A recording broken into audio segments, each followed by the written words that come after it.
अस्सलाम वालेकुम, welcome back to my channel Sunny here. आज ना एक नए एडवेंचर की शुरुआत हो रही है। अभी मैं स्टिल टोगो में हूँ, लोमे कैपिटल ऑफ टोगो, और आज मैं जा रहा हूँ बेनिन। बॉर्डर क्रॉस करना है बाय रोड, जो लास्ट टाइम किया था मैंने गाना से टोगो आते हुए, जहाँ पे मुझे काफ़ी ज़रारत हुई थी। अगर आपको मेरी वो वीडियो याद है, उन्होंने मुझे जान के भी तंग किया था और कुछ मेरी अपनी भी गलती थी।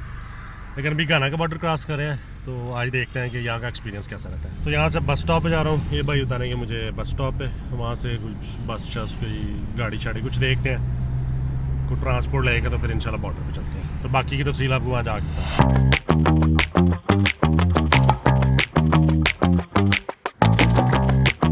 हाय Cotonou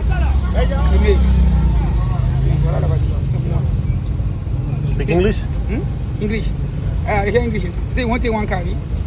I want to Cotonou. One Yeah. car to Cotonou. Yeah, let's go. Cotonou My carry. How long it will take? Yeah? For the price. Yeah. Come down, drop. ये है जी मेरी आज की टैक्सी।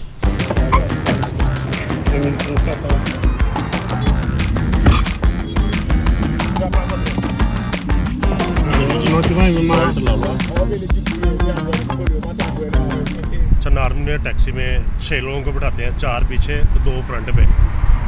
मैंने अभी इनको 2 टिकट के पैसे दिए हैं कि फ्रंट पे मैंने अकेले बैठना है, वरना इस छोटी सी पे 2 या पीछे आपको 4 लोगों के साथ बैठ के जाना पड़ता है। और एक जो टिप मुझे किसी ने दिया था ना, वो ये था कि यहाँ पे पैसे ना पकड़ाना, पैसे देने हैं जब तुमने वहाँ पहुँच जाना है। तब इन्होंने बड़ी कोशिश किया मेरे से पैसे लेने के। मैं कहा भाई मैं वैसे उतर जाता हूँ, मैंने पैसे नहीं यहाँ पे देने। फिर कहता चलो ठीक है बैठ दो, क्योंकि जब आप बॉर्डर क्रॉस करते हो इमिग्रेशन पे आपको ज़्यादा टाइम लग जाए, पैसे भी आपने दिए हो इनको, तो हो सकता है कि आपको छोड़ कर निकल जाए। तो ये गारंटी ज़रूर है कि आपको वहाँ से आके लेके जाएंगे।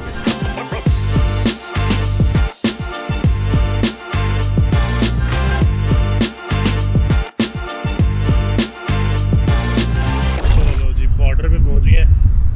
40-45 मिनट लगे हैं इधर लोमे से। अब यहाँ पे एक्चुअल कहानी शुरू होनी है।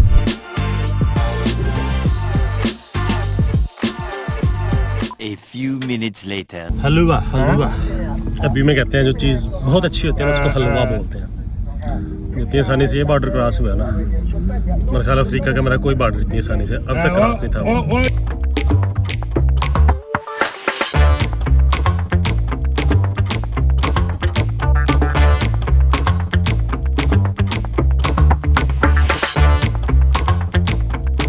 बनान रखे अभी पहुंचे नहीं है, अभी आधा घंटा 40 मिनट और पड़े हैं। तो ड्राइवर कहीं पे निकला था, तो ये यहाँ पे मार्केट लगी है, ओपन मार्केट, जैसे बाकी आपको मार्केटें दिखाई थी गाना में और टोगो में। ज़्यादा ओवरऑल मैंने देखा कि इसी तरह की सारी मार्केट है और काइंड ऑफ मोर और लेस सेम ही कल्चर है। मतलब वही औरतें बैठ के मार्केटें चला रही हैं उसी किस्म की। इसमें और टोगो में तो बहुत सिमिलरिटी है। ये अगले 2 दिन में आपको मैं अगले 2 वीलॉग में अच्छी तरह दिखाऊँगा कि जो लोगों का रहन सहन, लोगों का जो कल्चर है वो मोर और लेस सेम है। और इसीलिए अब ये गाड़ी इजीली एंटर भी हो गई है टोगो से बेनिन में। लेकिन जो गाना वाली गाड़ी थी वो एंट्री इस तरह नहीं हो सकी। मतलब इनका आने जाने का भी इतना ज़्यादा इशू नहीं है इन दोनों पार्टनर्स का आपस में, तो ये फुल फाइट रहते हैं दोनों। बस यहाँ पे ना गर्मी थोड़ी ज़्यादा है। यहाँ पर ये हो सकता है जहाँ मैं रुका हुआ था टोगो में, वो पहाड़ी इलाका था, वहाँ पर गर्मी थोड़ी कम थी, दरख्त वगैरह ज़्यादा थे। यहाँ अभी मैं बिल्कुल कैपिटल वाली साइड पे हूँ, जो कि थोड़ा सा खुश्क इलाका भी है, तो यहाँ पे गर्मी भी ज़्यादा है।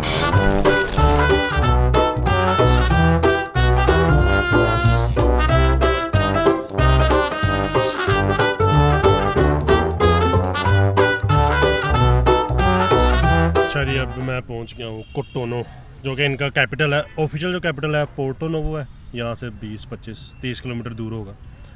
लेकिन जो एक्चुअली फंक्शनल कैपिटल है, जहाँ पे इनकी पार्लियामेंट, इनका बाकी सारे जो असम्बली और एम्बेसीज वगैरह, वो सारा आपको इस कोटोनो, ये एक्चुअली बिगेस्ट सिटी है। लेकिन वो क्योंकि या दिस माई बैग यस बच्ची रहने दे भाई। बाकी सब कुछ उसने उतार दिया, उसको मैंने बताया था मैंने कहाँ जाना था, मुझे एग्जैक्ट उस जगह पे उतारेगा। आप जाके गर्मी ज़्यादा है, मैं जाके ज़रा फ्रेश चलूँ, बाकी तफसील आपको बाद में बताता हूँ। I talk you in Togo 10,000 in the hotel. No, to my destination. I told you there. So let's go. No extra money, please. Please. Ahora, va culo, a mí te voy a hacer. Avec Cotonou. Avec Cotonou, We don't have time. No time. Let's go. It's late. Already late. Please. मैं अभी की माको जा रहा है वासो का ना मैंने इसको थोड़े से पैसे एक्स्ट्रा दे भी देने हैं क्योंकि मुझे अभी ड्रॉप कर रहा है जहाँ पे मैं जा रहा हूँ। वो मसला नहीं है। मसला ये है कि इनका तरीका ये है कि पहले कोई और बात करनी है, फिर बाद में झूठ बोलते रहना है, फिर रोला डालते रहना है। 2000 years later. अच्छा, अभी ना कोटोनो के बिल्कुल जो इनके एक ओपन मार्केट है उसके सेंटर में फिर रहा हूँ। ये भी इस एरिया की ना बल्कि वेस्ट अफ्रीका की one of the biggest open market है। गाड़ी हमारी पहुँच गया है, अब मुझे लगता है बैठना ही पड़ना। बाकी तो फिलहाल आपको गाड़ी में बैठ के बताता हूँ।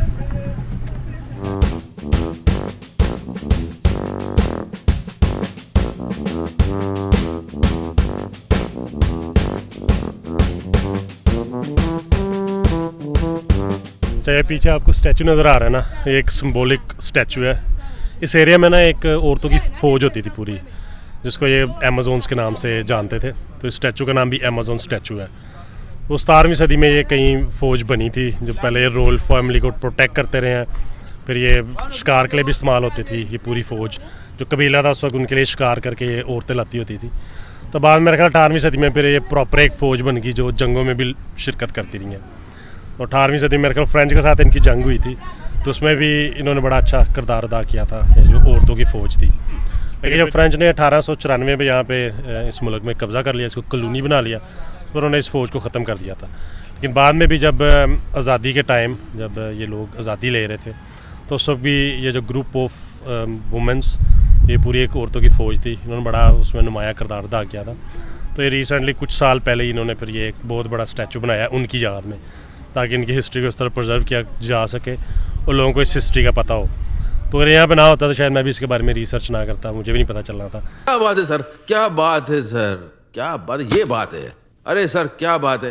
बस जिस जगह पे मैं बैठा हुआ हूँ, ये बिल्कुल सामने ये जो पूरा स्क्वायर है ना, ये वो इलाका है जहाँ पे जब इंडिपेंडेंस होती है 1 अगस्त को, इनकी इंडिपेंडेंस डे, उसमें जो भी इनकी सेरेमनी होती है, जो भी सेलिब्रेशन होती है, वो इस स्क्वायर में इस जगह पर सेलिब्रेट करते हैं।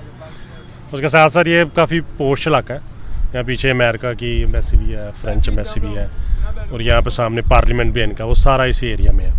बिल्कुल ये जो पोर्ट है बेनन की, उसके बिल्कुल साथ। इस रोड पे चलते जाए ना, तो दीवारों पे आपको बहुत सी तस्वीरें नज़र आएंगी। तो ये सारी उन्होंने आर्ट बनाई हुई है, जहाँ पे इन्होंने सारा अपना कल्चर प्रेजेंट किया हुआ है। तो एक नुमाया पिक्चर थी, वो ये थी कि काफ़ी रिलीजन के लोग थे, काफ़ी डिफरेंट ट्राइब्स के लोग थे, जो एक दूसरे के गले में हाथ डाल के खड़े हुए थे।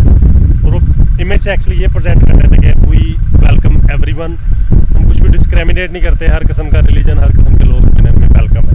मतलब पेपरों में ये है, बाकी रियलिटी कैन बी डिफरेंट। तो लेकिन ये बहुत अच्छा तरीका था अपनी हिस्ट्री यहाँ पे और अपना कल्चर प्रेजेंट करने का।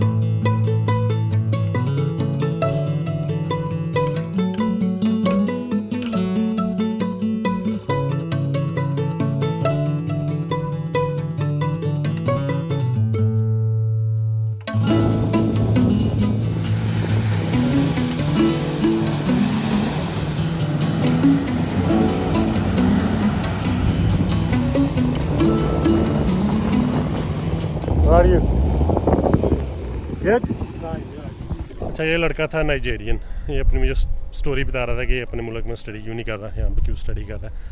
कह रहा था कि हमारा जो स्टैंडर्ड है स्टडी का वो बहुत हाई है यहाँ की निस्बत, लेकिन वहाँ पे स्ट्रक्चर नहीं है, कंसिस्टेंसी नहीं है। Hi, good, how are you? Good, thank you. How you speak English? People don't speak English. You are from Nigeria. I'm from Nigeria. You are Nigeria. So Nigeria.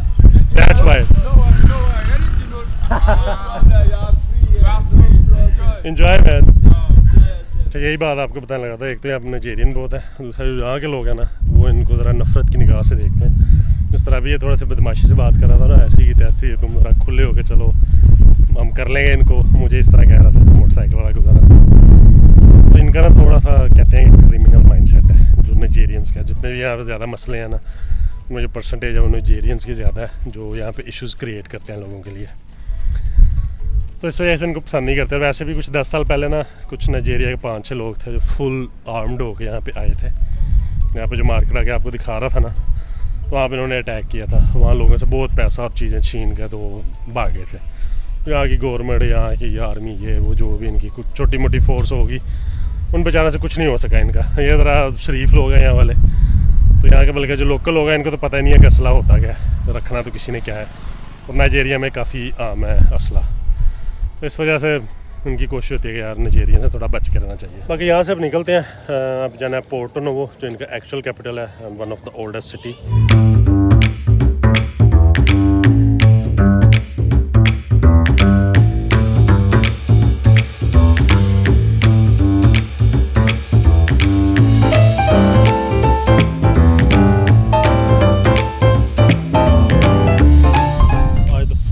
African माहौल में travel करके यहाँ पहुँचे हैं। कोटोनो जो capital जहाँ रुका हूँ मैं, वहाँ से इधर पोर्टो नोवो जो इनका मेन कैपिटल है, ऑफिशियल कैपिटल है, वहाँ जाना था।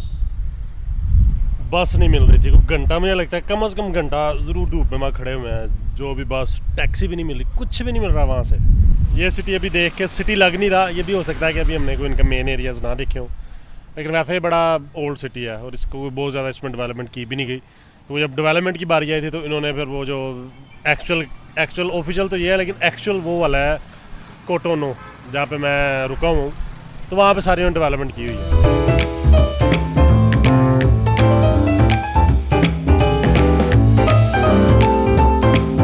अभी ना मैं हूँ ग्रैंड मार्केट, मतलब पोर्टो नोवो जो इनका एक्चुअल ऑफिशियल कैपिटल है। ये लोग अब हंस रहे हैं, मैं वीडियो बना रहा हूँ, ये शाउट भी करते हैं। यहाँ के लोग बहुत अनकंफर्टेबल होते हैं कैमरा देख के, आई डोंट नो व्हाई।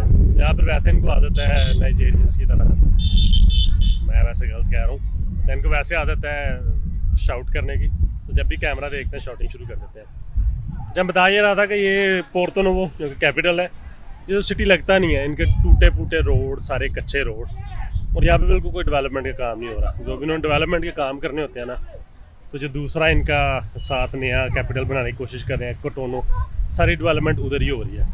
सिवाय यहाँ पे पार्लियामेंट की इनकी मेरे ख्याल और कोई भी ख़ास बिल्डिंग नहीं है। वो भी अभी उस साइड पे जाएंगे तो मैं देखता हूँ शायद वो इलाका थोड़ा सा ज़्यादा डेवलप हो, लेकिन ये तो एक छोटा सा टाउन ही लग रहा है जिस तरह के यहाँ पर रोड या स्ट्रक्चर है सारा। अच्छा, ये ग्रैंड मार्केट है बिल्कुल सामने, ये है ग्रैंड मॉस्क। ये ना 19वीं सदी में बनाई गई थी, जो यहाँ पर स्लेव ले गए थे ना ब्राज़ीलिया वाली साइड पे, तो वहाँ की गवर्नमेंट ने जब उनको वापस भेजा था तो उनके साथ एक ये था कॉन्ट्रैक्ट काइंड ऑफ था कि आपने जाके ये चर्च बनाना है। तो उसमें जब ये चर्च बना था ना, उसके बाद इस चर्च ने काफ़ी एक रोल अदा किया था स्लेवरी को रोकने के लिए। और ये पीछे ये आपको बिल्डिंग नज़र आ रही है ना, ये बुद्धूस का कोई टेम्पल है या उनसे रिलेटेड कोई बिल्डिंग है, जिसके अंदर नहीं मैं जा रहा क्योंकि एक तो बाहर नहीं शाउट करने से बाहर जाते, और ये क्योंकि उनका तरह रिलीजन प्लेस है, तो मैं अंदर जाकर वीडियो नहीं शूट करना चाह रहा। लेकिन जो बुद्धूस की हिस्ट्री मैंने आपको टोगो में दिखाई थी, मार्केट भी दिखाई थी, उनके कॉन्सेप्ट के बारे में भी बताया था, तो वीडियो आप देख सकते हो। लेकिन एक्चुअली बुद्धूस का जो मेन रिलीजन बेनिन से शुरू हुआ था, यहाँ पे उनका स्ट्रक्चर ज़्यादा बड़ा है टोगो की निस्बत।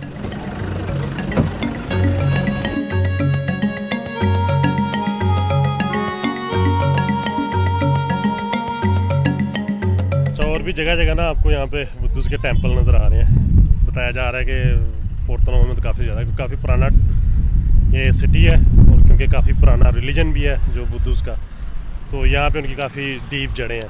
तो हर गली में तकरीबन इस तरह के टेम्पल और तस्वीरें नज़र आ रही हैं जो इनके बुद्धूस के कॉन्सेप्ट हैं। ये सामने एक वो घास का नज़र आ रहा है ना आपको, पुतला सा, तो एक सर आपने सोशल मीडिया पे देखा ना कि वो डांस कर रहा होता है और बताते हैं इसके अंदर कुछ नहीं है, तो ये स्पिरिट्स हैं जो डांस कर रही हैं और वो उसकी फिर वो ये फॉलो करते हैं, उसकी इबादत करते हैं। आप लगा लें कि ये ना शुभ शुभ वाली जो सरकार है ना, ये बेनिन के लोगों की, ये वो शुभ शुभ वाली सरकार है।